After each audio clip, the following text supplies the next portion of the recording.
धन्य है जो महावर रचित गोरे चरणारविंद के आश्रित हैं, जिनके हृदय में श्री राधा चरणारविंद की ठसक जागृत हो गई है। भगवत रसिक जी कहते हैं, ये चरणारविंद प्रियतम लाल जो अपने हृदय में छुपा के रखते हैं, जिस पर विशेष प्रसन्न होते हैं, तो ललीजू के चरणारविंद की प्रीति प्रदान करते हैं।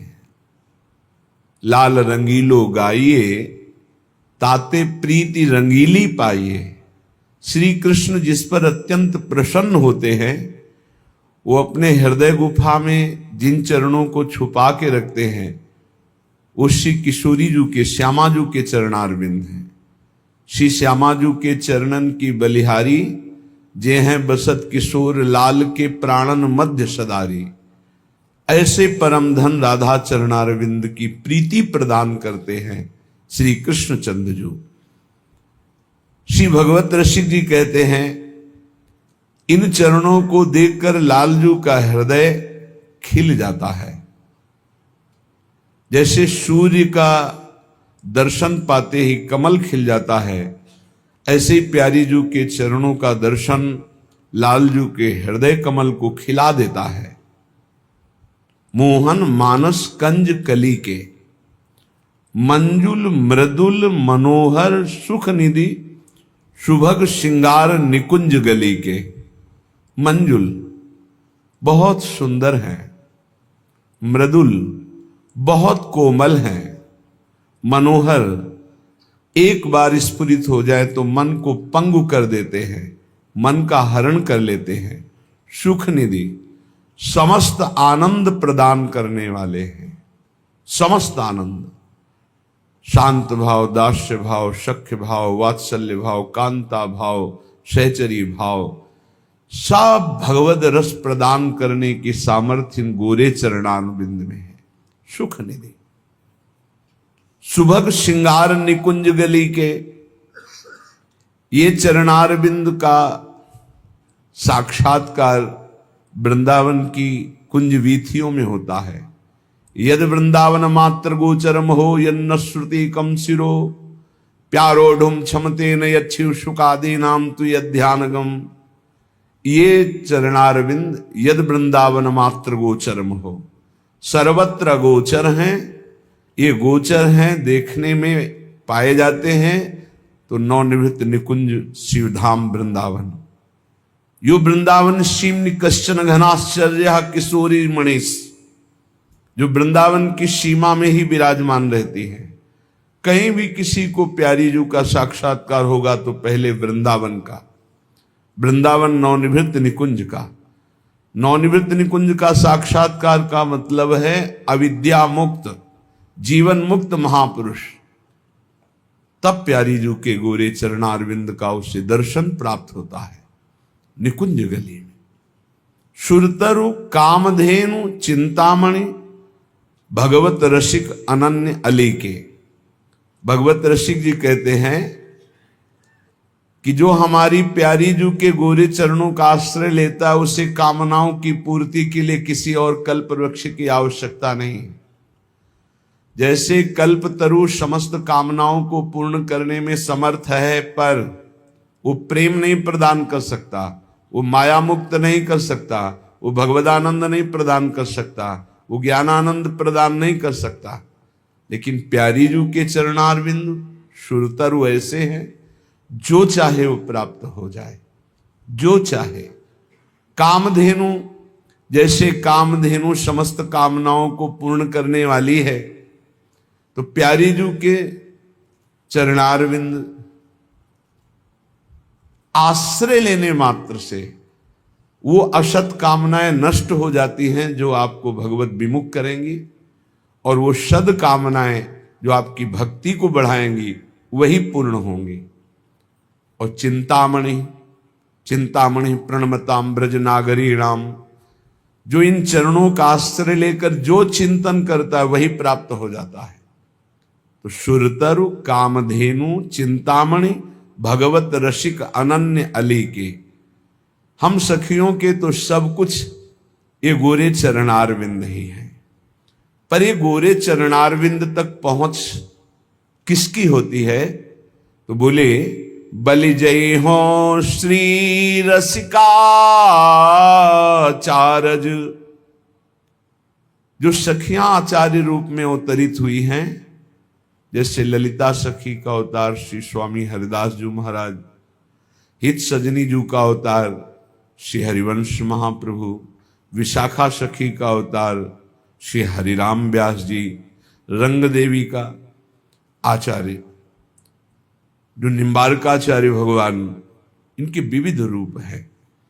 ऐसे ही अगर सहचरी स्वरूप गुरुदेव की रसिक महापुरुष की आश्रय वृत्ति न हो तो गोरे चरणारविंद में प्रीति नहीं हो सकती। इसलिए भगवत रसिक जी कहते हैं बलि जाऊं रसिकाचार्य जी की।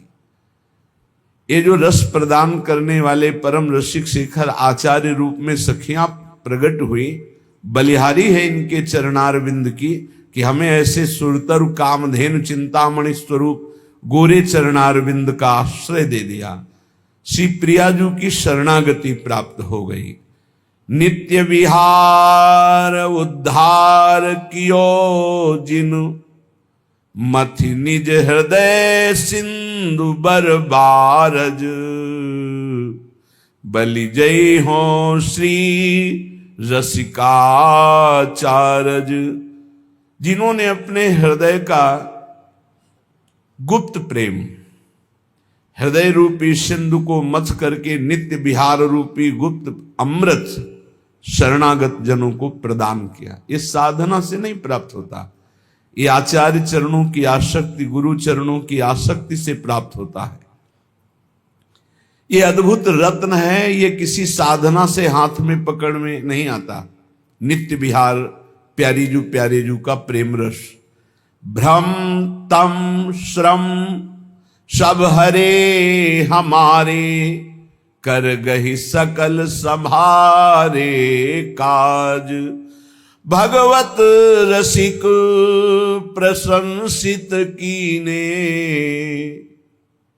श्यामा श्याम सहायक आरज। बलि जय हो श्री रसिकाचारज। बलि जय हो श्री रसिकाचारज। ये सखियां जो रसिक आचार्य रूप में अवतरित हुई, इनकी बलिहारी है। ये अपने हृदय के प्रेमामृत सिंधु का सार नित्य विहार रस अपने शरणागतों के हृदय में स्फुरित करते हैं। ये किसी अन्य साधना से हाथ में आने वाला रतन नहीं है। नित्य विहार ये आचार्य कृपा, गुरु कृपा से प्राप्त होता है। भ्रम, जो माया भ्रमित करके हमें भोगों में फंसाई थी। तम, जो अविद्या मुझे देहाभिमान से युक्त करके स्वरूप का बोध होने ही नहीं दे रही थी। श्रम, जो नाना प्रकार के सुख साधन सामग्री एकत्रित करने में जीवन लगा दिए, ये सब आचार्य की कृपा कटाक्ष से नष्ट हो गए। भ्रम, तम, श्रम सब हरे हमारे। आचार्य में प्रीति बड़े भाग्यशाली की होती है। इष्ट में प्रीति होना तो पाया गया, लेकिन आचार्य गुरु में पूर्ण समर्पण ये तो किसी बिरले में होता है। ऐसी बिरले के अधीन हो जाते हैं प्रियालाल जो आचार्य गुरु के। बड़ी कठिन बात है आचार्य गुरु के अधीन होना। आचार्य गुरु की अधीनता होती है अनन्यता। जैसे सेवक जी महाराज कह रहे, श्री हरिवंश तजों भजों और ही तो मुझ श्री हरिवंश दुहाई। हरिवंश की कसम खा के कहता हूं, मन क्रम वचन त्रिशुद्ध सकल मत हम श्री हित हरिवंश उपासी। मन से, वचन से, कर्म से पूर्ण अपने आचार्य की शरण, इष्ट के आश्रित, इष्ट चिंतन, बस और कुछ नहीं। ये बहुत बड़े सेवक की सर को करे मान सरोवर हम। मन बच गए एक व्रत गायो श्री हरिवंश। वंश बिना हरिनाम हूँ लियो न जाकी टेक। पावे सोई वस्तु को जाके है व्रत एक। कोई बिरला ऐसा होता है जो आचार्य ठसक में रहता है, जो गुरु चरणारविंद की प्रीति में स्वर्ग नरक अपवर्ग किसी की कोई न आस न कोई त्रास। बस कैसे हमारे गुरुदेव प्रसन्न रहे, कैसे आचार्य देव की कृपा प्राप्त हो। बस आज जो पाखंड और दंभ का बहुत प्रभाव है, हर अंतःकरण में अपना प्रभाव डाल रहा है, उसका कारण है आचार्य गुरु के चरणों की प्रीति ना होना। नहीं, दंभ पाखंड की कहीं कोई गुंजाइश ही नहीं कि प्रवेश कर सके। मन प्राण बुद्धि चित्त सब आचार्य घसीट लेते हैं इष्ट लीला में। आचार्य चरणों में, गुरु चरणों में अनन्यता बड़े पवित्र हृदय वालों की होती है। भ्रम तम श्रम सब हरे हमारे, ये सब नष्ट हो जाएंगे। संसार में भोगों में सुख है, माया का भ्रम, देहाभिमान अविद्या का भ्रम, नाना प्रकार की योनियों में नाना प्रकार के कर्म करते हुए, नाना प्रकार के भोग भोगते हुए दुख सुख आदि, ये श्रम सब आचार्य हरण कर लेते हैं। सच्ची मानिए, बहुत कृपालु आचार्य इष्ट की कृपा का ही रूप है। कृपा रूप जो वप धर्यो। आचार्य चरणों में यदि प्रेम नहीं तो वस्तु हाथ नहीं आएगी, ये तो पक्की बात है। प्रायः आचार्य चरणों में प्रीति नहीं होती। भेष ले लिया, मनमानी आचरण, जीवन यापन कर रहे हैं, पर आचार्य निष्ठा बहुत दुर्लभ बात। आचार्य ही गुरुदेव है, गुरुदेव ही आचार्य है, और गुरुदेव आचार्य की निष्ठा ही इष्ट प्रीति रूप धारण करती है। नहीं तो पूरा जीवन व्यतीत हो जाता है इसी भ्रम में, इसी तम अज्ञान अंधकार में, इसी श्रम नाना प्रकार की भोग वासनाओं में। इनका नाश नहीं हो पाता, इनका नाश होता है आचार्य कृपा से। आचार्य कृपा का स्वरूप है उनकी आज्ञा पे चलना, उनके अनन्य हो जाना, उनके द्वारा जो उपदेश है उसे जीवन में उतार लेना, अन्य बात न स्वीकार करना, अनन्य हो करके रहना। बहुत लाभ है। अभी आप परम पद में हैं, अभी आप जीवन मुक्त हैं यदि आचार्य निष्ठावान हैं। यदि गुरु निष्ठ हैं, आचार्य निष्ठ हैं, तो चिंता मत कीजिए, अभी आप जीवन मुक्त हैं। बस ये भ्रम तम श्रम जहां हमारे हृदय में है वहां कृपा अनुभव में आएगी। केवल आचार्य शरणागति पुष्ट हो जाए, बड़े भाग्यशाली। हम बार बार कहते हैं, आचार्य चरणों की शरण में होकर उनके अनन्य होना, ये बड़े भाग्यशाली जनों की बात है। भगवत रसिक प्रशंसित कीने श्यामा श्याम सहायक आरज। हमारे सारे कार्य सफल हो गए। हमारा मानव जन्म लेना सफल हो गया, हमारा वैराग्य लेना सफल हो गया, हमारा साधन मार्ग सफल हो गया। क्यों? साध्य श्यामा श्याम हमारे हो गए। श्यामा श्याम हमारे सहायक है। किसके बल से? बोले आचार्य के बल से। सर्वश्रेष्ठ पद हमको प्रदान कर दिया। क्या? सहचरी पद, उपासना का सर्वोपरि सहचरी पद प्रदान कर दिया। इसलिए हम बार बार बलिहारी जाते हैं अपने आचार्य की, जिन्होंने हमारे भ्रम तम श्रम नष्ट कर दिए, सब सफल कर दिया, श्यामा श्याम जैसे सहायक दे दिए और उत्तम पद राधा दासी पद सहचरी पद प्रदान कर दिया। ये आचार्य कृपा से प्राप्त होता है। आचार्य कृपा पहले भी थी, अब भी है, आगे भी रहेगी। आपको सन्मुख होना है। आप जो ही सन्मुख होंगे ते ही आपको अनुभव होने लगेगा कि भगवान से भी ज्यादा कृपालु आचार्य हैं। वही भगवान आचार्य रूप में अवतरित होते हैं। पर जैसे भगवान हृदय में सबके विराजमान हैं, पर माया का प्रपंच रोक नहीं रहे हैं। जैसा मनावे वैसा आचरण करो, वैसा दंड भोगो। लेकिन जब आचार्य की शरण में हो जाते हैं तो बड़ी कृपा होती है। तिहारे आगले पाछले अपराध हरिवंश खेवी। ओह, जब पहली बार ये शब्द पढ़ा था तो बहुत देर रोना आया था। कौन ऐसा कृपालु है? अभी तक जो किया वो तो क्षमा कर देंगे, आगे करोगे तो दंड भोगना पड़ेगा। यह सिद्धांत है। अब लो नशानी अब ना नशई हो। लेकिन आचार्य क्या कह रहे हैं?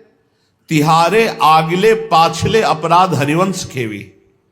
पीछे जो हो गए वो और आगे जो हो जाएंगे वो सब हम देख लेंगे, वो हम देख लेंगे। तुम निर्विकार भाव से प्रेम में जाओ, तुमसे अगर त्रुटि भी हुई तो उसको हम भोगेंगे। तिहारे आगले पाछले अपराध हरिवंश खेवी, अस स्वभाव को सुनो न देखो। जैसा आचार्य का स्वभाव कृपा रूप जो अपधर्यो, प्रिया प्रीतम की कृपावतार आचार्य हैं। बलिहारी है उन भक्तों के चरणों में जो अपने आचार्य की ठसक में रहते हैं। मन क्रम वचन त्रिशुद्ध सकल मद, हम श्रीहित हरिवंश उपासी। श्रीपाद प्रबोधानंद जी महाराज कह रहे हैं, अहो विटसूकर प्रायोत्फुल्ल दस पशुस्ततः, नामूढ़ श्रयते वृंदावन मानंद सागरम। थोड़ा कड़ुए शब्द बोल रहे हैं। ए भाई, बिष्ठा भोजी सुअर, जूठी पत्तले चाटने वाला कुत्ता और भार ढोने वाला गधा, इस तरह का जीवन व्यतीत करते हुए तुम्हें लज्जा नहीं आती? तुम मानव देह प्राप्त किए हो, विष्ठा भोजी सूकर की भांति न पवित्रता का विचार है, ना अपवित्रता का विचार है, ना दोष का विचार है, ना निर्दोष का। बस पेट भरना चाहिए। जैसे सूकर भागा घूमता है, ऐसे भागे घूम रहे हैं बस पेट भरने के लिए। मांस भक्षण जो भी, जैसा पवित्र जो भी, बस डालते रहो, बस उदर पोषण करना है। विष्ठा भोजी शूकर की भांति जीवन को केवल रसेंद्री स्वाद में नष्ट कर रहे हैं। अपनी अंगुली जरा कड़ाह में जब तेल पक जाता है तो डाल के देखो कैसा लगता है। उसमें तुम जिंदा जीवों को तल रहे हो केवल रसेंद्री भोग के लिए। हमारी जबान को अच्छा लगता है, यही जबान तुम्हारी नरक पहुंचा देगी, यही जबान तुम्हारी दुर्गति करा देगी। और कह रहे हैं श्वान की भांति, जैसे जगह जगह ठोकर खाने पर फिर वही, ऐसे ही नाना प्रकार के क्लेश, अशांति, दुर्गति प्राप्त कराने वाले भोगों में बार बार गधे की भांति, जैसे गधे को बोझे से मतलब ऐसे पूरे चिंतन में वही विषय भोग, वही संग्रह, वही परिवार राग मोह, उसी का बोझा ढो रहे हो। श्रीपाद कह रहे, अहो इतना दुर्लभ मानव देह पाकर विष्ठा भोजी सूकर, कुकर और गधे की तरह जीवन व्यतीत कर रहे हो, तुम्हें लज्जा नहीं आती? अरे मूर्ख, इधर आनंद नहीं, आनंद सागर तो तेरे हृदय में लहरा रहा है। आओ श्रीधाम वृंदावन का आश्रय लो, कुछ दिन रुको, सत्संग सुनो और उसको मनन करो और आचरण में उतारो, फिर देखो आनंद मिलता है कि नहीं।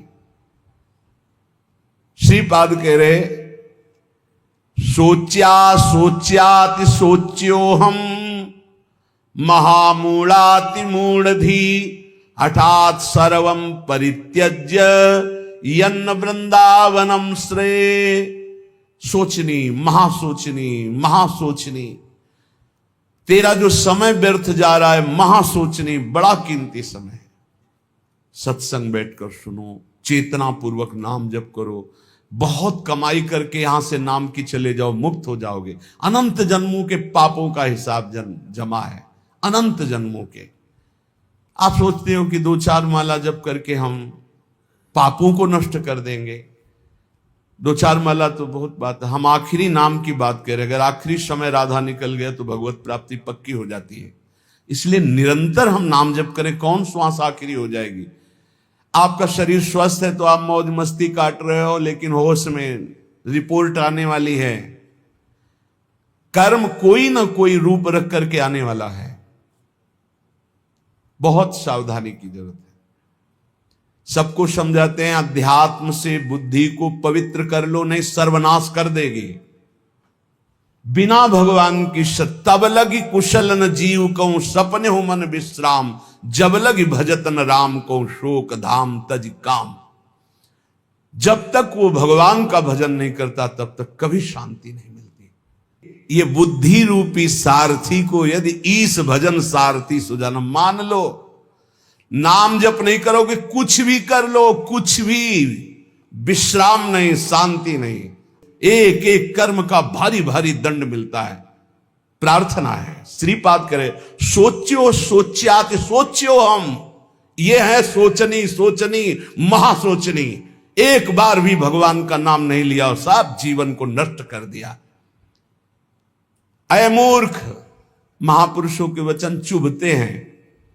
अय मूर्ख, अय महामूर्ख, अब भी तू सावधान हो जा। जिसके कानों में शब्द पड़ रहे हो, अब भी सावधान हो जा। छोड़ दे ये दशा, छोड़ दे दूसरे जीवों की हत्या करके मांस खाना, छोड़ दे पराई माता बहनों के प्रति पाप दृष्टि रखना, नहीं यही तेरा सर्वनाश कर देगी। बार बार प्रार्थना करते, बोले मदिरा पीने में किसी की हिंसा तो होती नहीं, हत्या, अरे बुद्धि भ्रष्ट होती है। क्या क्या अपराध कर सकता है मदिरा पीने वाला, उसको होश नहीं रहता। जो बुद्धि भ्रष्ट हो गई तो वही तो सब हो रहा है।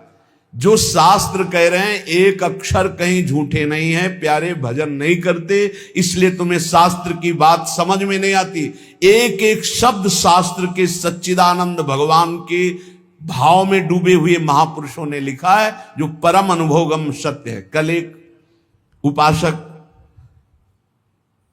अपनी मना स्थिति का वर्णन कर रहे थे कि मैं भगवत साक्षात्कार कर चुका हूं आनंद में, अब हमारी ऐसी ऐसी थोड़ी परेशानियां हैं और ये कैसा था। फिर उनसे कहा कि भाई फिर धोखे में मत रहो। एक बार भगवदानंद की अनुभूति होने के बाद नहीं स्वात्मारामम विषय मृग तृष्णाम भ्रमयति, आत्माराम पुरुष, भगवदानंद को प्राप्त पुरुष, भगवत साक्षात्कार पुरुष के ऊपर कभी किसी भी द्वंद्व का प्रभाव नहीं होता।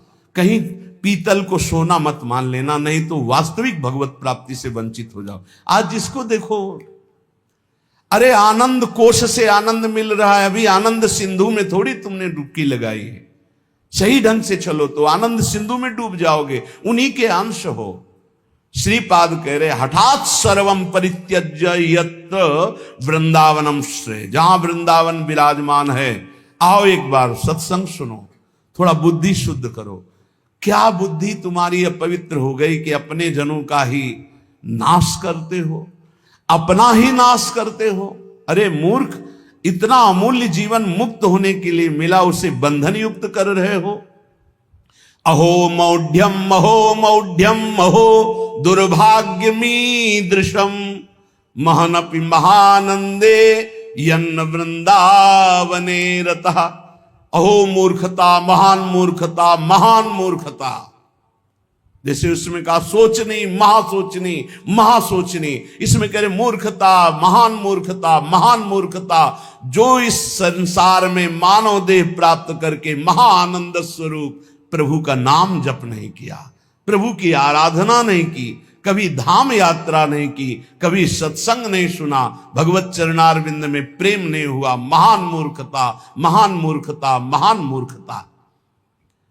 सांद्रानंद रसे वृंदावने पिनानुरज्यतः किं वा मम करिष्यन्ति ज्ञान भक्ति विरक्तयः। आनंद घन के मूल श्री वृंदावन धाम में यदि रसिकों का संग करके चित्त प्रेम में अनुरक्त नहीं किया, तो तुम्हारा ज्ञान प्राप्त करना, तुम्हारा साधन करना, तुम्हारा वैराग्य धारण करना किस काम में आया। शास्त्रों का ज्ञान प्राप्त कर लेना तो उसका फल है कि अज्ञान से निवृत्त हो जाना। अज्ञान किसे कहते हैं? ब्रह्मा से लेकर के तिनके तक सब माया रचित है। सत्य है तो केवल प्रभु, उनका नाम, उनका रूप, उनकी लीला। ये त्रिगुणात्मिका माया का ऐसा जादू तमाशा है कि जिसमें बड़े बड़े फंस जाते हैं। बातें ज्ञान की करते हैं, स्थिति अज्ञान में होती है। भगवान के नाम में असीम सामर्थ्य है।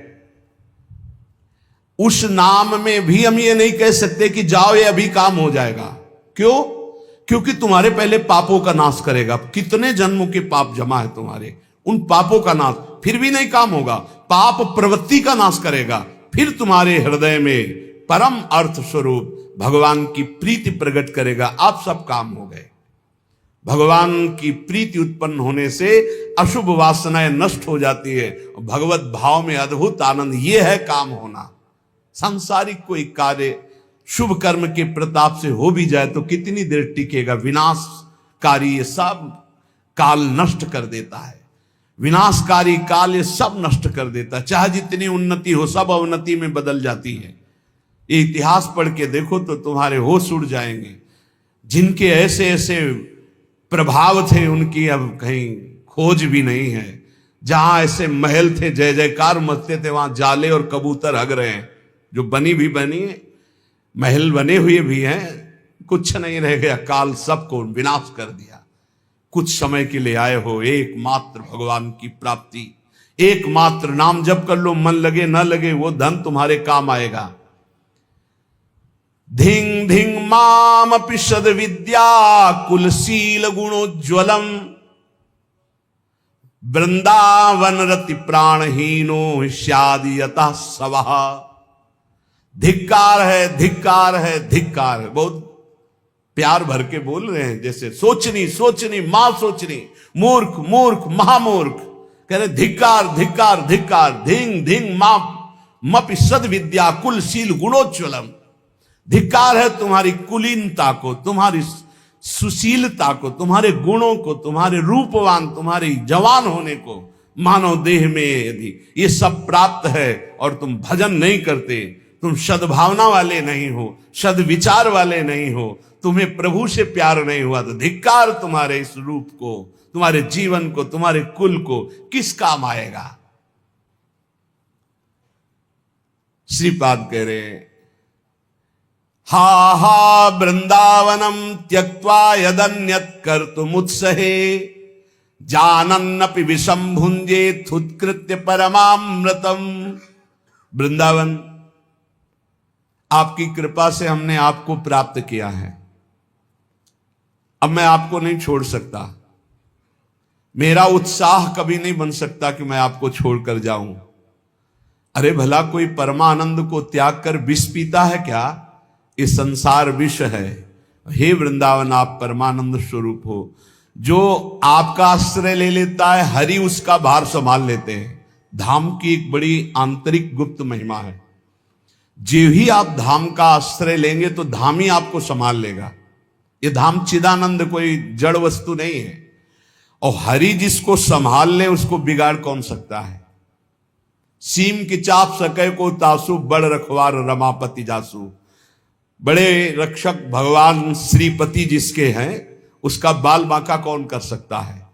इसलिए उपासक को अन्य आश्रय में चित्त नहीं लगाना चाहिए। भगवत आश्रय, भगवत ऋषि जी कहते जाको राखे सांवरो ताही न नाखे कोय।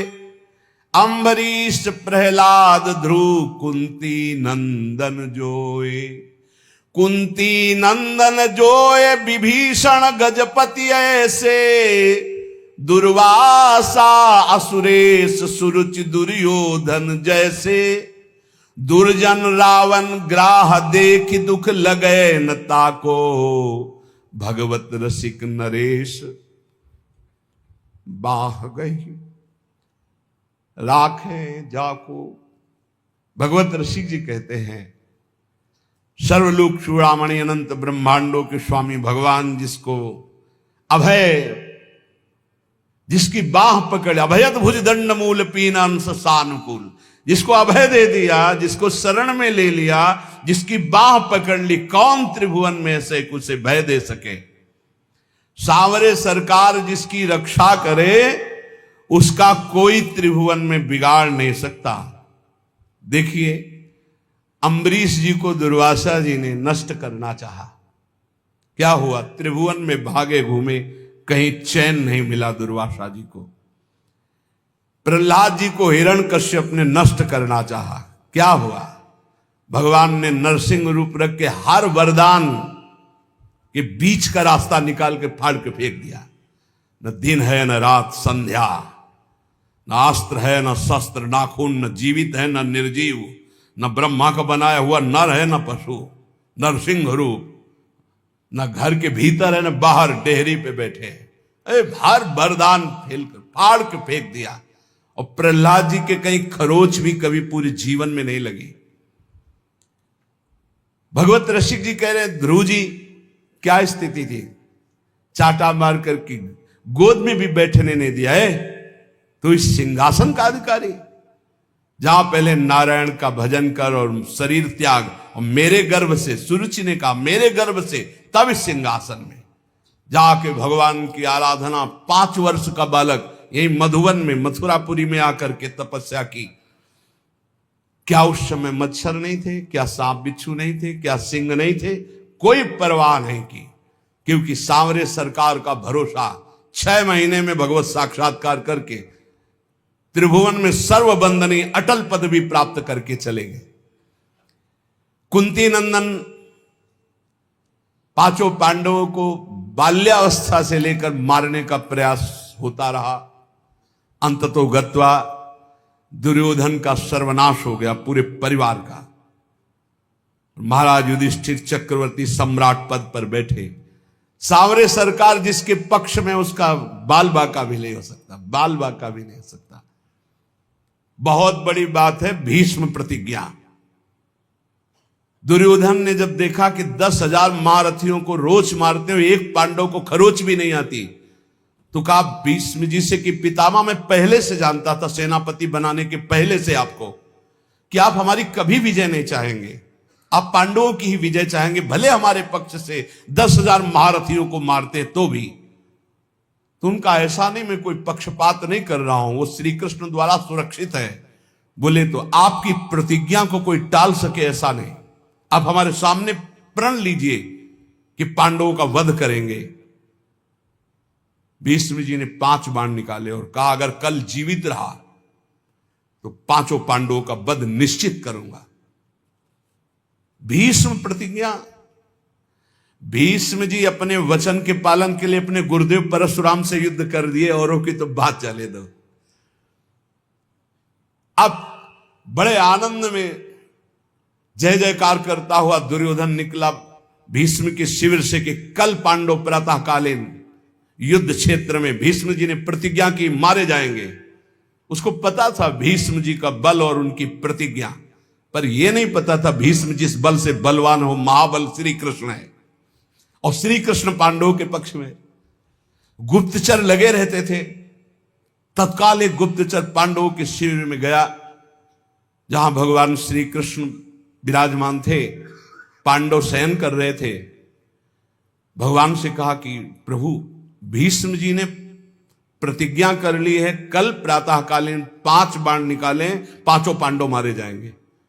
खड़े हो गए भगवान, क्योंकि भीष्म महाभागवत और महावीर, परम पवित्र वचन वाले, परम पवित्र आचरण वाले, परम पवित्र चिंतन वाले महात्मा हैं।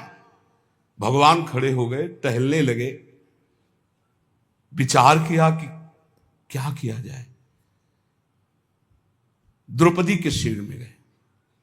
द्रौपदी ने कहा प्रभु, बोले हाँ हमें भी सूचना मिल चुकी, आपको बताने की जरूरत नहीं, जल्दी तैयारी कर, मुझे दासी के वस्त्र दे, एक बार मैं पांडवों से फिर मिलकर आता हूं। वहां गए, पांडव जगह बैठे थे। तो उन्होंने कहा कि तुम्हें पता चला? बोले हाँ प्रभु पता चला। बोले शांति से कैसे बैठे हो? बोले आप अशांत हो इसलिए मैं शांत हूं। आप अशांत, जिसकी आप रक्षा करने के लिए अशांत हो चुके हो, चंचल हो चुके हो, अब मुझे क्या परवाह है? अरे बोले तुम तो बातें बनाते हो। और भगवान ने दासी वस्त्र धारण किए, द्रौपदी के दासी के वस्त्र धारण, नटवर नागर है, लीला बिहारी।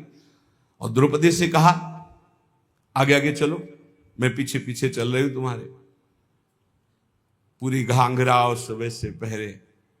जो इस शिविर के प्रथम द्वार पर गए तो उनका पादुका उतारो, जो दासी का कर्तव्य है, और अपने पीतांबर में अंदर पादुका ली और दरवाजे पे खड़े हुए। बोले जाओ, इतना घूंघट रखना, इस समय मैं देख रहा हूं मेरे ध्यान में है, जाकर प्रणाम करना, फिर जो होगा आगे का खेल हम संभालते हैं।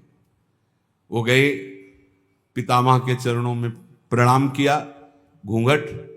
तो सोचा अभी दुर्योधन गया प्रण करवा के, उसी की बधू आई होगी, उनका सौभाग्यवती भव। तो द्रौपदी जी ने घूंघट हटाया और कहा ये सत्य माने जो अभी आपने कहा सौभाग्यवती भो, या थोड़ी देर पहले आपने 5 बाण निकाले हमारे पतियों की वध करने के लिए, हत्या करने के लिए, वो माने।